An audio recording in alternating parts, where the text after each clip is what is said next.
Ah oui, bonjour.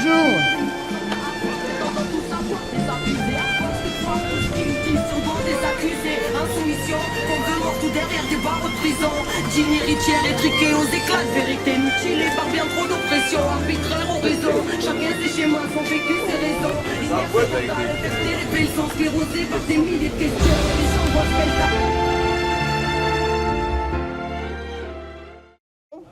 sans encore trop oser y croire. Nous avons fait ce choix parce que depuis de longues années, nous nous projetons vers l'avenir. Aujourd'hui, la victoire est totale pour ce qui était la première phase de notre lutte. L'abandon de l'aéroport, confirmé par l'expiration hier de la déclaration d'utilité publique.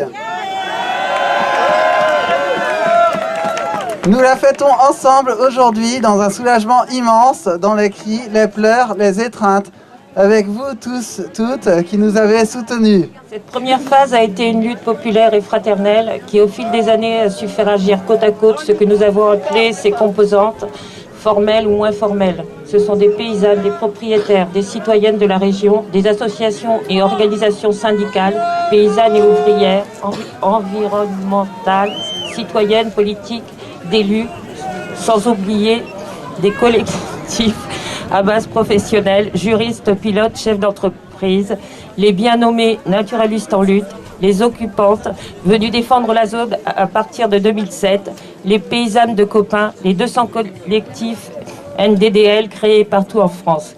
Cette liste est non chronologique et non exhaustive, tant toutes les énergies se sont interpénétrées avec des formes d'action très différentes pour parvenir à la première victoire, l'abandon du projet d'aéroport.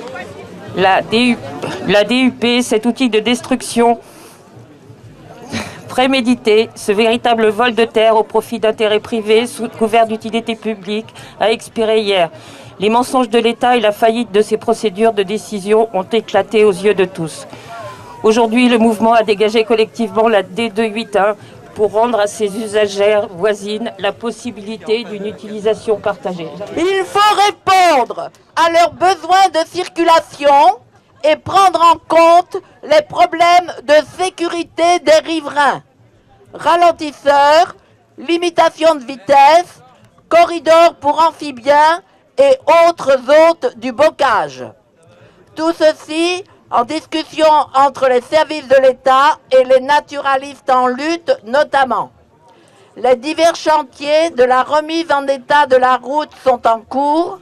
Ils vont durer encore plusieurs semaines.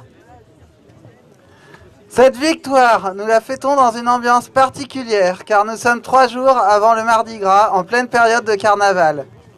C'est la fête des humbles, chahutant les puissants, la fête des passages, où une saison vient de se finir sans que l'on ait encore basculé dans la suivante. La fin de cette lutte d'un demi-siècle contre l'aéroport laisse place à de nouveaux enjeux et combats, ici et ailleurs.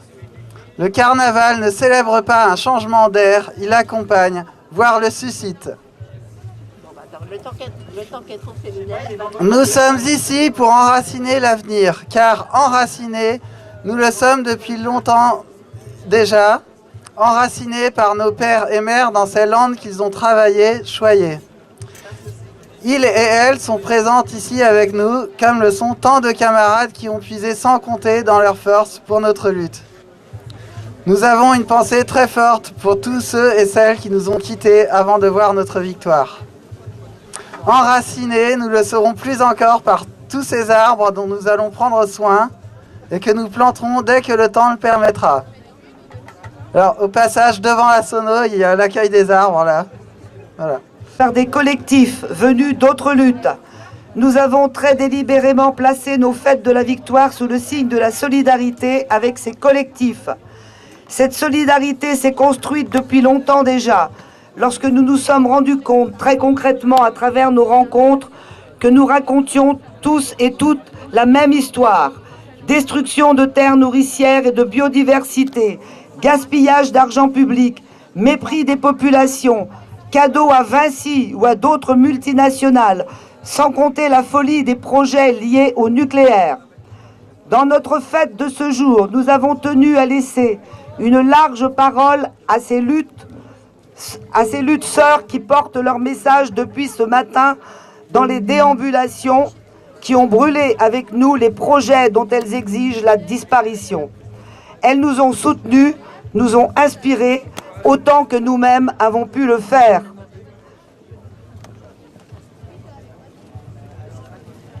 Nous les invitons à saisir avant leur départ, si elles le souhaitent, les bâtons plantés le 8 octobre 2016, gage de notre serment de défendre le bocage de Notre-Dame. Ils deviendront ainsi les gages de notre solidarité vis-à-vis d'eux. Ils deviendront les canaux de ce grand réseau de lutte par où circulera notre commune énergie.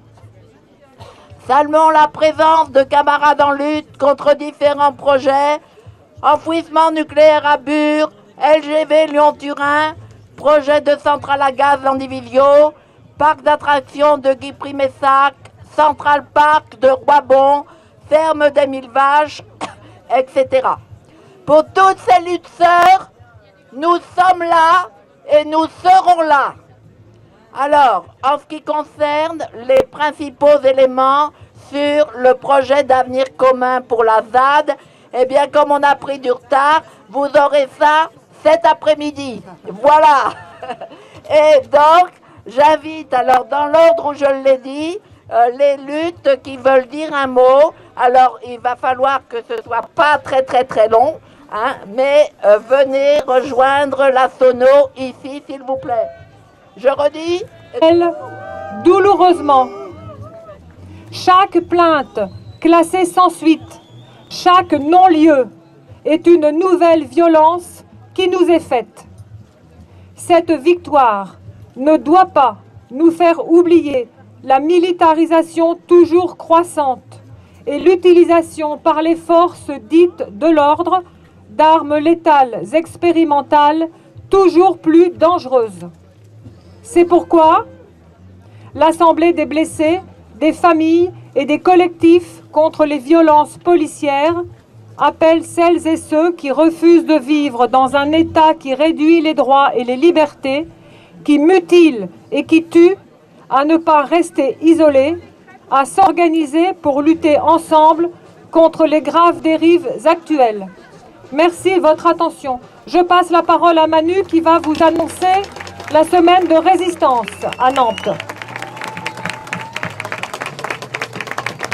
Oui, donc c'est pour vous dire que, en fait, donc l'Assemblée des blessés par la police est en lien avec tous les collectifs Urgence Notre Police Assassine et autres collectifs, et que là concrètement à Nantes, du 19 au 25 février, donc on est plusieurs années après la grande manifestation du 22 février qui a blessé grièvement plusieurs personnes.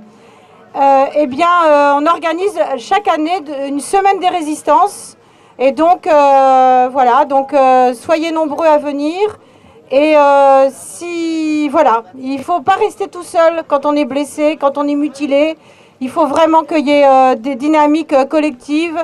Et c'est ce qu'on essaye de faire vivre ici et dans toute la France et même au-delà, en fait. Voilà.